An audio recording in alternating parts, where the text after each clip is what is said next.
আমি এমন একজন মেয়ে যে কখনো স্বামীর থেকে দামি জিনিস চাইনি, স্বামীর সাধ্যের বাহিরে কিছু আবদার করিনি, যা পাওয়ার ছিল তা না পেয়েও কখনো আফসোস করিনি। কারণ আমি জানি আমার স্বামী সফলতা পাওয়ার জন্য দিনরাত পরিশ্রম করে। সে ভালো না থাকলেও আমাকে ভালো রাখার চেষ্টা করে। তার সফলতার জন্য এইটুকু ধৈর্য তো আমি ধরতেই পারি।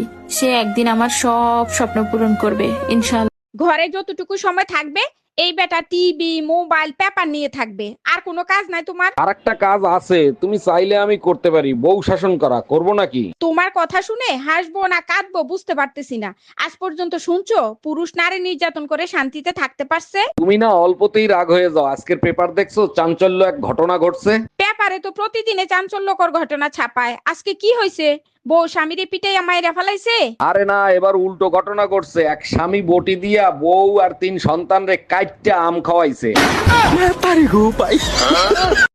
আমার আশেপাশে এমন অনেক মানুষই আছে যারা কিনা আমার নামে বদনাম করে এবং খারাপ কথা বলাবলি করে নিজেদেরকে সাধু প্রমাণ করার চেষ্টা করে, অথচ তারা এটা জানে না তাদের চরিত্রের আমলনামাও আমার কাছে আছে। তবুও আমি চুপ থাকি। তারা আমার এই নীরবতাকে দুর্বলতা ভাবলেও এটা আসলে আমার ভদ্রতা ও পারিবারিক শিক্ষা।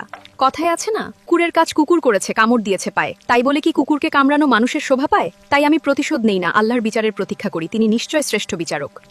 তুমি নাকি টুম্পা ভাবির সাথে বাজি বান্ধা 500 টাকা হাইরা গেছো, কি বাজি বানছিলা? ভাবিরে বলছিলাম গায়ে হাত না লাগায় আমি কোলাকুলি করতে পারি। তোমার মতো গাধা আমি দুনিয়াতে কোথাও দেখি নাই। গায়ে হাত না লাগায় কোলাকুলি করে কেমনে? তুমি ঠিকই বলছো, কোলাকুলি করার পরে বুঝতে পারলাম গায়ে হাত না লাগায় কোলাকুলি করা সম্ভব না। একটা বাস্তব সত্য কথা জেনে রাখুন, পৃথিবীতে আত্মীয় স্বজন বন্ধু বান্ধব বলতে কিছুই হয় না।